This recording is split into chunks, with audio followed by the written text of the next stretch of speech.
जीवनात कितीही वाईट प्रसंग येऊ द्या, चांगलं वागणं कधीच सोडू नका. विजय हा नेहमी सत्याचा होतो. आयुष्यात कुठल्याही परिस्थितीत सुखी राहण्याचा प्रयत्न करा.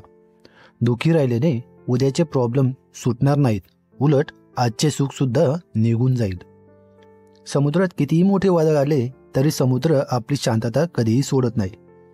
नेहमी उच्च ध्येय ठेवा व ते पूर्ण करण्यासाठी नेहमी प्रयत्नशील राहा. दोष लपवला की तो मोठा होतो आणि कबूल केला की नाहीसा होतो. काही गोष्टी मिळवायला वेळ लागतो, संयम बाळगा. आयुष्यातला खरा आनंद भावनेच्या ओलव्यात असतो. जीवनातील प्रत्येक क्षणी शिकणे म्हणजे शिक्षण. जो काळानुसार बदलतो तोच नेहमी प्रगती करतो. काळानुसार बदला, नाहीतर काळ तुम्हाला बदलून टाकेल. जी माणसं आपला विचार बदलू शकत नाही ते आयुष्यात काहीही करू शकत नाही. वाया घालवलेला वेळ आपलं भविष्य बिघडवत असतो.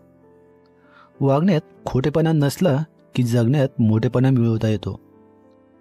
कोणालाच कमी समजू नका. ज्याला तुम्ही काच समजत असाल तो हिरासुद्धा असू शकतो. कष्ट ही एक अशी चावी आहे जे नशिबात नसलेल्या गोष्टीचे सुद्धा दरवाजे उघडते. प्रेम सगळ्यावर करा, श्रद्धा फक्त परमेश्वरावरच ठेवा. कधी कधी आपण ज्याच्यावर खूप प्रेम करतो तीच माणसं आपल्यापासून फार दूर जातात. लोकांना सुंदर विचार नाही तर सुंदर चेहरे आवडतात.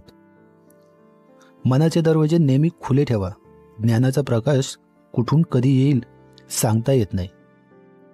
संकट टाळणं माणसाच्या हाती नसतं, पण संकटाचा सामना करणं त्याच्या हातात असतं.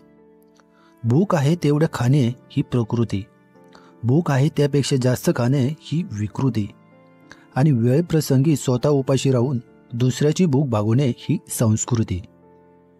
तुम्हाला ज्या विषयाची माहिती आहे त्याविषयी कमी बोला आणि ज्या विषयाची माहिती नाही त्याविषयी मौन पाळा. प्रत्येक प्रश्नाचे सर्वात चांगले उत्तर म्हणजे शांत राहणे.